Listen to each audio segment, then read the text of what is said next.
남을 위해서 산다는 것은 내 것을 내어주는 일이고 그 대상을 위해 나아가는 걸음이기도 합니다. 반대로 나를 위해 누군가가 무엇인가 포기하고 내어준다면 우리는 너무 고맙고 감사할 것입니다.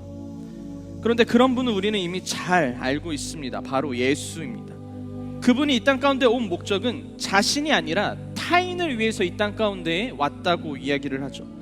자신을 위해서 무엇을 하는 것이 아니라 우리의 죄를 대신 지시고 죽으시기 위해서 오셨다는 것 자체가 내가 아니라 다른 사람을 위해서 태어난 것입니다. 여러분, 저 사람을 위해서 내가 고난과 역경과 핍박을 마주해야 한다면, 심지어 내가 저 사람을 위해서 죽어야만 한다면 과연 그 삶은 얼마나 가치 있는 삶일까? 나의 인생 가운데 말이죠.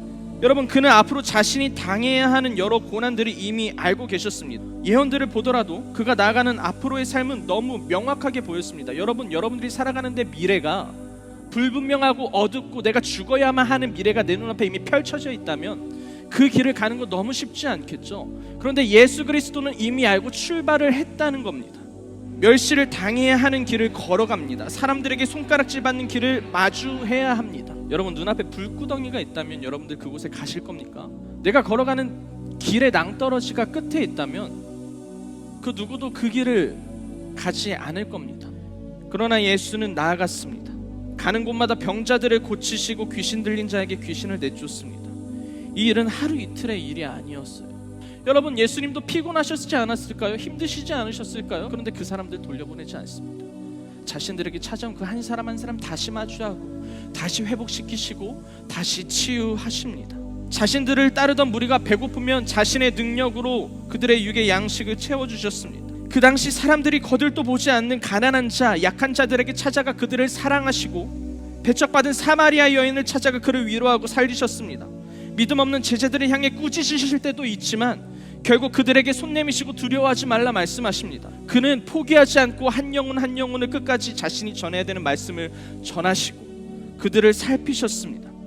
예수 그리스도가 행한 기적의 일들, 우리가 본 표적, 사람들을 고치시고 살리시고 복음을 전하시고 살피시고 먹이셨던 이 모든 일들은, 이 모든 것들은 다 우리를 향해 있었습니다.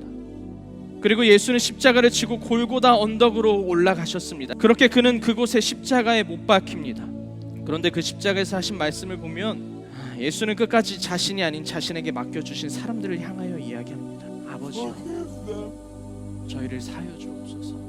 자기가 하는 것을 알지 못함이니. 십자가에 매달려 있던 강도가 말합니다. 예수여, 당신의 나라에 임하실 때 나를 생각하여 주시옵소서. 예수는 대답합니다. 오늘 내가 나와 함께 낙원에 있으리라. 여자여, 보소서, 아들이니이다. 그리고 옆에 있는 요한에게 이야기합니다. 내 어머니라. 마리아를 잘 챙겨달라는 것. 그는 자신을 위한 최선이 아닌 우리를 향한 최선을 위해서 살아가셨습니다. 자신의 삶이 아닌 이 세상의 죄를 지시기 위해 우리를 살리시기 위한 삶을 살아가셨습니다. 예수 그리스도의 여정은 처음부터 십자가를 향해 나아가고 있었습니다. 단 한순간도 자신의 이익을 위해, 자신의 것을 위해 살아간 것이 아니라 모든 순간, 모든 초점, 모든 시간 우리에게 맞춰져 있었습니다.